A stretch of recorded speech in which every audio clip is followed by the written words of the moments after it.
The last few years have been a wild period for WWE. AEW launched as a hopeful competitor. The company merged under one umbrella with the UFC. Vince McMahon retired, returned, and then, thank God, was put out to pasture again. It's been a roller coaster, basically. So the smart money goes on 2024 being chaotic as well. Nothing is off the table, so let's pump some nightmare fuel. I'm Adam Wilborn from What Culture, and these are 10 WWE nightmares that could come true in 2024. Number 10. NXT Callouts Get Mishandled. NXT is the best wrestling show of the week. That is me speaking personally, as well as objectively and correctly. It's only a matter of time before Bron Breakker, Tiffany Stratton, Roxanne Perez, and Carmelo Hayes land on WWE's main roster, and nobody wants to see any of the NXT standouts fail. But what if Triple H has a Vince McMahon-sized brain fart and decides to repackage any of the four? Then, when quizzed, he spews out the same guff about presenting these workers for a more casual market on the main roster. Breakker, Stratton, Perez, and Hayes are fine as they are. None of the quartet's characters need to be tampered with whatsoever, especially not when there's obvious crossover between viewers from Raw and Smackdown to NXT anyway. These workers must be given every chance to succeed at a higher level. Going Keith Bearcat Lee with them would be a bigger mistake than when I thought I could pull off a mustache. Number 9. Jade Cargill can't live up to the hype. WWE has done a sterling job of treating Jade Cargill like an absolute star since she joined. She's had face-to-face moments with everyone from Charlotte Flair to Becky Lynch and has already been tailed by Triple H on TV. I mean, the game even Tom Spiracy'd it a bit, so Jade and Charlotte look larger than life on an episode of Smackdown. That is dedication to your craft. Here's the problem with hype, though. It can be a killer. AEW found that out firsthand after trying to maintain interest in Cargill after she wasn't allowed to show any weakness. That is WWE's challenge in 2024. Grabbing Jade away from Tony Khan proved quite the coup for WWE. They would be shooting themselves in the foot, though, by going the same lazy Goldberg-esque winning streak with her. But Cargill also can't be some out-of-depth loser here either. Balance is everything. Number 8. Creative's interest in LA Knight cools. If anyone thinks WWE's writers will fawn over LA Knight forever, then in the words of the man himself, let me talk to ya. This is a bloke who went from playing heel manager for an undercard faction of models to striking hot as a breakout babyface, so nothing is guaranteed. The flavor of the month reactions from Creative will continue so long as booming crowd reactions remain. Or will they? WWE previously ignored similar fanfare for Zack Ryder and took every opportunity to piss all over Daniel Bryan's cornflakes. Granted, that was under Vinnie Mac's watch. Triple H might be more inclined to keep pushing LA as fast and hard as he can throughout 2024. That would be the dream outcome. The nightmare is somewhat different. Knight tumbles down the cards, WWE panics, turns him heel, and all that magic is lost. Yeah, more like, nah.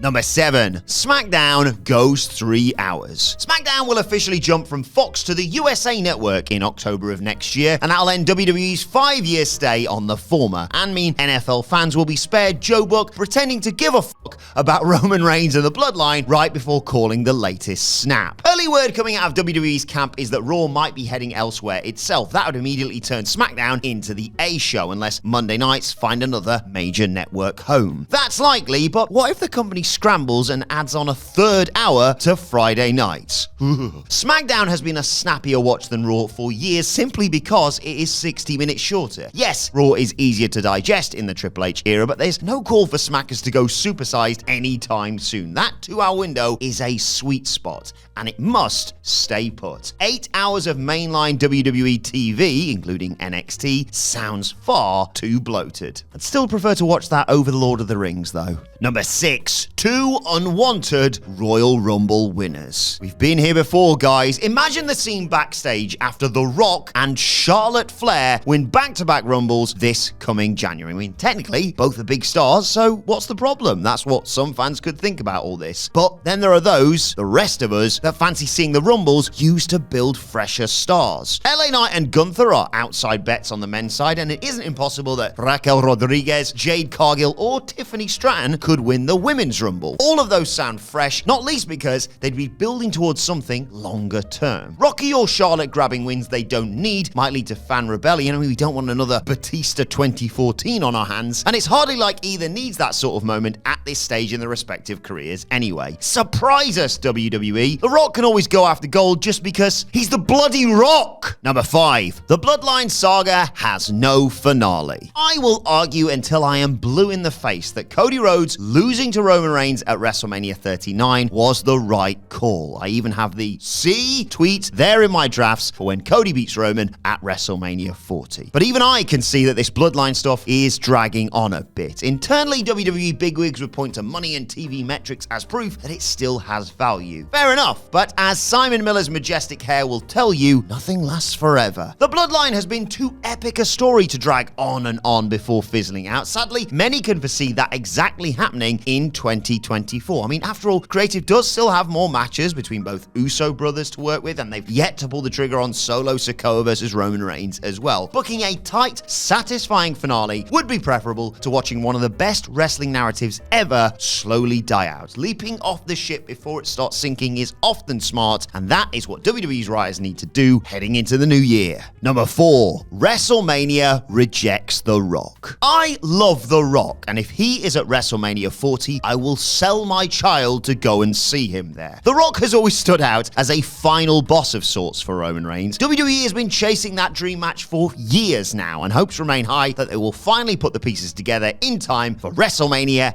XL. Their Rocky chants will light up Philly, and Roman will be 100% heel. Yeah, about that. Reigns has been hearing a few sprinkles of adulation during this Bloodline drama, and Philadelphia is a, how can I put this, rowdy wrestling market. They might reject Hollywood, boo Dwayne Johnson, and embrace Roman as their chosen one come Mania. That would throw the whole story WWE surely plans to tell out of whack. It'd suck if Philly rebelled and didn't let the Bloodline's natural conclusion play out properly. But WWE isn't actually in control of how people respond on the night, although they can probably sweeten it a bit. The knives would be out for Dwayne if things didn't go smoothly on night 1. Let's just put it that way. Number 3. Triple H splits the Undisputed titles again. Technically, WWE's main roster product features 3 male world titles across 2 shows. Roman has amalgamated the WWE title and Universal belts under one Undisputed banner for now, but that doesn't mean that Papa H will keep such formatting forever. 3 top prizes is at least one too many, and everyone knows it. Imagine how diluted things would be if Seth Rollins was running around on Raw as World Heavyweight Champion, Roman clutched the Universal title on SmackDown, and Cody sort of floated in between with the WWE prize. That would be overkill for sure. Hunter has a key decision to make in the new year. Does he quietly hope people forget that Roman's Undisputed title is 2 distinctly different straps, or do WWE ditch the Universal Gold in favor of going with twin WWE and World Heavyweight belts? Choose wisely, Triple H. Too many titles would badly hurt your programming. And speaking of the World Heavyweight strap, number 2, Raw's world title just gets passed around. WWE previously treated the old World Heavyweight title as more of a upper card experimental belt than a proper headline prize. It was deemed perfect for trying on certain wrestlers at a higher level. Fail with the big gold and they wouldn't get anywhere near the WWE Championship. Unfortunately, that led to a game of pass the parcel, which damaged credibility and made the strap look secondary next to the real top title. WWE shouldn't go down that road again, with the newer World Heavyweight belt currently held, at time of recording at least, by workhorse babyface Seth Rollins, because there's really no need to. Come 2024, it is vital that Raw's main championship looks prestigious. Lengthy title reigns are a must, otherwise the thing will end up feeling more mid-card than main event. There is no need, for example, for Damian Priest to cash in Money in the Bank, hold the strap for a month, and then just pass it on to the next trial champion. Number 1, CM Punk causes backstage chaos. Alright, the company might have distanced themselves from the Punker recently, but this is pro wrestling after all, and there is money to be made. Would anybody really be shocked if Punk roared back into view with a Royal Rumble berth, or was deemed ideal for a match against Seth Rollins come Mania? Marquee matches are opposite Roman Reigns, Seth Rollins, and others could drum up massive interest. But they do come with a possible price. WWE's locker room is fairly settled at the moment. No one there wants anyone to come in and upset things, but Punk does have somewhat of a track record of, let's say, causing chaos. He is a strong-minded individual, to say the least, and there is no chance WWE wants some of the PR nightmare AEW just lived through. Be very, very careful here. And that is our list. Let us know what you think in the comment section below or on X at WhatCultureWWE, where you can find me on there at Adam Wilborn. Thanks for watching. I've been Adam from What Culture, and I'll see you soon.